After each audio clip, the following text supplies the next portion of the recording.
संपूर्ण भारत के छात्रगण, खास करके बिहार के छात्रगण जो भी 10वीं कक्षा में अध्ययनरत है, चाहे आप अमीर हो, गरीब हो, गांव से हो, शहर से हो, चाहे आप मान लीजिए किसी भी जिला से हो, महानगर से हो, आपके लिए सुनील जी खाटी बिहारी पहुंच गया एक लाजवाब वस्तुनिष्ठ प्रश्नावली श्रृंखला लेकर के।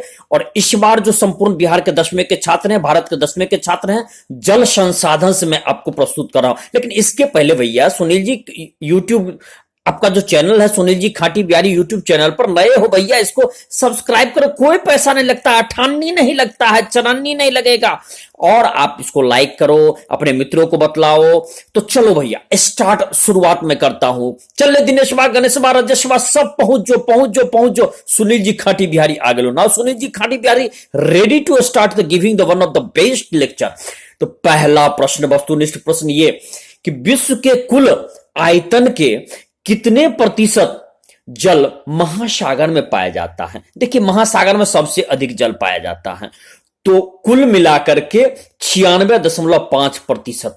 यही कारण है कि महासागर को जलाधि कहा गया है, कि जल उसमें अधिक मात्रा में पाई जाती है।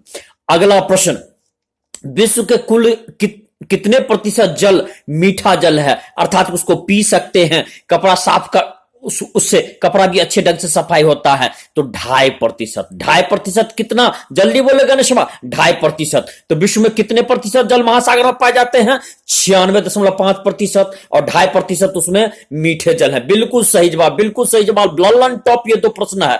अब अगला कि विश्व के या धरातल पर के भूपृष्ठीय जल का मूल स्रोत वर्षा है, तो वर्षा से लगभग कितना प्रतिशत जल प्राप्त होता है? 20%। याद रखेगा कितना? लगभग 20%, लगभग 20%। अगला महत्वपूर्ण प्रश्न, लल्लन टॉप प्रश्न, बेहतरीन प्रश्न, लाजवाब प्रश्न, अधिकांश जल उत्तरी गोलार्ध में है कि दक्षिणी गोलार्ध में? उत्तर जान ले, दक्षिणी गोलार्ध में। कहां है? अरे अर्तिया तोरे से पूछ रहे हैं कि कहां पर अधिकांश जल है? दक्षिणी गोलार्ध में। बिल्कुल सही जवाब। अच्छा, किस गोलार्ध को जल गोलार्ध भी कहते हैं? उत्तर जान लो, उत्तर जान लो। दक्षिणी गोलार्ध को जल गोलार्ध भी कहते हैं, इसलिए कि चूंकि वहां पर जल ज्यादा है। जल्दी बोल रहे, मारवो 10 गिनवो, एक नस फाड़ देवो, नस फाड़ देवो। रेशवा तोरे से पूछ रहे हैं जल गोलार्ध किसको कहते हैं? तो जल गोलार्ध कहते हैं दक्षिणी गोलार्ध को। अच्छा, स्थलीय गोलार्ध किसको कहते हैं? स्थल गोलार्ध, ये उत्तरी गोलार्ध को ठीक उसके विपरीत है। चलो भैया अगला प्रश्न, वस्तुनिष्ठ प्रश्न, बेहतरीन प्रश्न, भारत में विश्व के लगभग कितना प्रतिशत जनसंख्या अवस्थित है? मोटा मोटी ध्यान रखो, करंट डेटा के अनुसार चलोगे तो 17.5%, लेकिन आपके पुस्तक के अनुसार 16%। इसमें से कोई एक ही आपको पूछेगा, कोई एक ही आपको दिया रहेगा। अच्छा, अगला महत्वपूर्ण प्रश्न, बेहतरीन प्रश्न, ये सच पूछिए तो इस चैप्टर की कैटरीना कैफ है। विश्व का कुल जल का कितना प्रतिशत जल भारत में लगभग उपलब्ध है? 4%। कितना? जल्दी बोल, जल्दी बोल। निमोचिया राजी बातोरे से पूछ रहे हैं। 4%, बिल्कुल सही, तुमको 80% नंबर आवेगा। अच्छा, अब अगला महत्वपूर्ण प्रश्न कि इसमें विश्व में नदी लंबाई के मामले में ब्रह्मपुत्र का कैमा स्थान है? तो आपके पुस्तक के अनुसार विश्व में लंबाई के मामले में ब्रह्मपुत्र का स्थान 8वां है। अगला महत्वपूर्ण प्रश्न, बेहतरीन प्रश्न, लल्लन टॉप प्रश्न, आ गया, नहीं आवेगा तो हम मोच काट करके फेंक देंगे। विश्व में लंबाई के दृष्टिकोण से गंगा का कौन सा स्थान है? तो गंगा का स्थान है 10वां। याद रखेगा। चल रे मुर्गा कट, रजीबा तोरे से पूछ रहे हैं क्या स्थान है? तो स्थान इसका 10वां है। बिल्कुल सही जवाब, बिल्कुल सही जवाब। अगला महत्वपूर्ण प्रश्न कि पंजाब से लेकर के ब्रह्मपुत्र तक अत्यधिक भूमिगत जल प्राप्त होता है, या भूमिगत जल का स्तर अच्छा है। क्यों? तो चूंकि वो हिमालय के निकट है, मैदानी भूभाग वहां है, इसलिए देश का 42% जल वहीं पाया जाता है।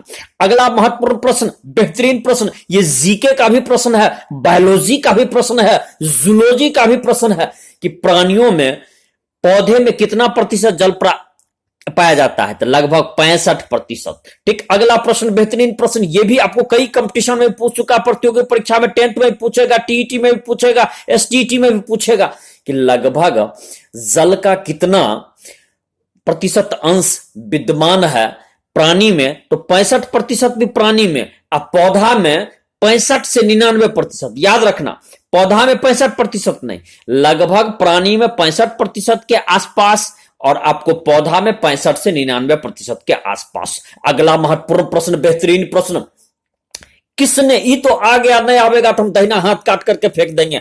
किसने कहा था कि आधुनिक भारत का, या किसने बहुउद्देशीय परियोजना को आधुनिक भारत का मंदिर भी कहा था? याद रखना, जवाहरलाल नेहरू ने इन्होंने कहा था।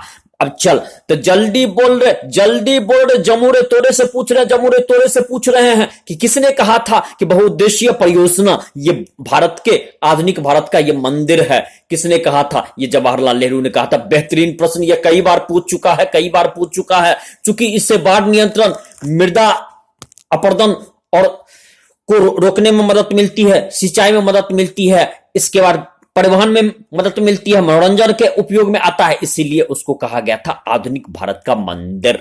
अच्छा अगला, नर्मदा बचाओ आंदोलन या नर्मदा सरोवर योजना, ये अच्छा ये क्यों महत्वपूर्ण है? ये इसलिए महत्वपूर्ण है कि यहां से विस्थापित लोगों को जो दूसरे जगह ले जाया गया था, इसके कारण बहुत बड़ा विवाद मचा। अच्छा, सरदार सरोवर बांध किस नदी पर बनी थी? बहुत महत्वपूर्ण प्रश्न है। एक बार ये, जिसमें ये आंदोलन हुआ करता था तो कई बार पूछा जा चुका था। सरदार सरोवर परियोजना नर्मदा नदी पर बनाई गई थी, नर्मदा नदी पर बनाई गई थी।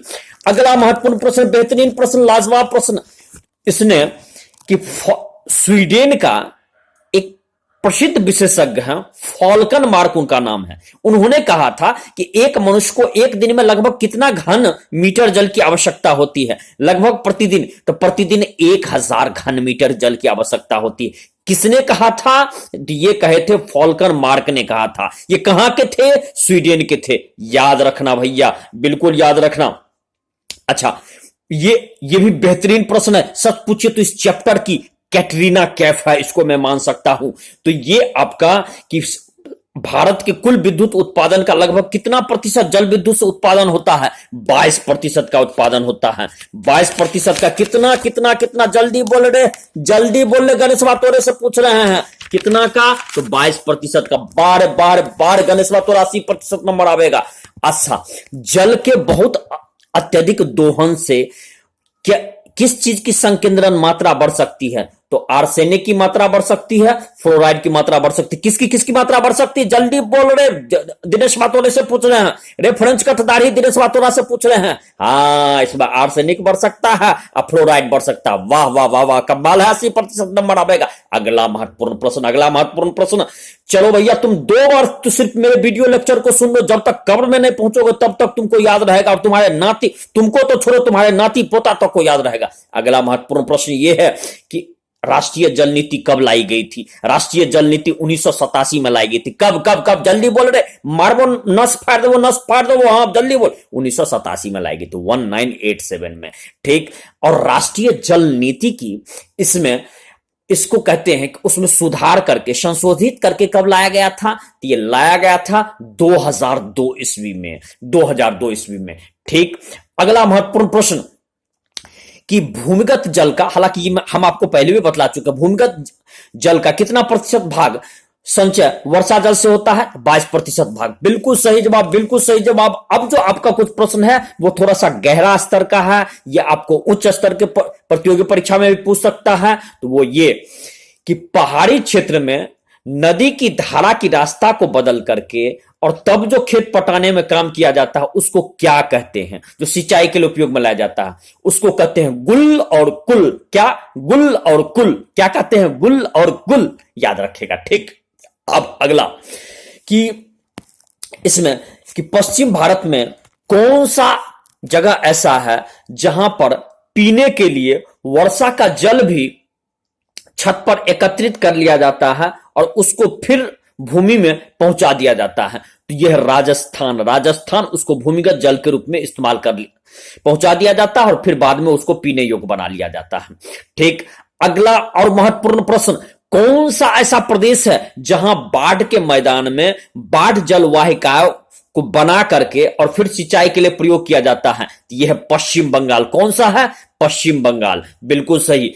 अच्छा, खादीन और जोहर नाम, ये 2 ऐसा है जो आपका इसको पटाने में, सिंचाई में उपयोग किया जाता है खादिन या जोहर नाम के क्षेत्र, जो छोटे मान लीजिए जैसे गड्ढा में जो है उसमें आपको पानी एकत्रित करके, ये राजस्थान में है, राजस्थान में। ठीक, अच्छा, भूमिगत टैंक का प्रयोग कहां पर करते हैं पेय के लिए? तो ये राजस्थान के बाड़मेर में करते हैं, बाड़मेर में करते हैं भूमिगत इसमें टैंक में। और इसको क्या कहा जाता है? टांका कहा जाता है। क्या कहा जाता है? जल्दी बोल। टांका कहा जाता है। दिनेशवा रेफरेंस कर, दाढ़ी दिनेशवा तोरे से पूछ रहे, टांका कहा जाता है। बहुत बढ़िया, बहुत बात। अच्छा, एक बात बतलाओ कि कई बार आपने सुना होगा जैसे कि तरुण भारत संघ, ये क्या है? तरुण भारत संघ एनजीओ है। एनजीओ का फुल फॉर्म होता है नॉन गवर्नमेंटल ऑर्गेनाइजेशन। ये राजस्थान में काम करती है और ये जल संग्रहण में भी ये काम करती है। ठीक, अच्छा, अब ये कि बिहार में एक बहुउद्देशीय परियोजना का नाम बतलावे, तो बहुउद्देशीय परियोजना है सोन नदी परियोजना या सोन परियोजना, दूसरा है गंडक परियोजना, तीसरा है कोशी परियोजना। सोन परियोजना की कब स्थापना हुई थी? बेहतरीन प्रश्न सच पूछे तो इस चैप्टर का दिलीप कुमार हम मान सकते हैं 1874 ईस्वी में। कब सोन परियोजना का स्थापना कब की गई थी? 1874 से। बारे बारे बारे बारे चल रहे रजीबा, तोरा से पूछ रहे, मारवो 10 गिनवो, एक नहीं तो दे फाड़ दो, नस फाड़ देंगे। हाँ, क्या है? तो इसमें ध्यान रखना कि सोन परियोजना की कुल लंबाई कितनी है? 130 kilometre, 130 kilometre the length of the. ध्यान रखिएगा कि सोन की जो परियोजना है वो 130 किलोमीटर के लगभग है।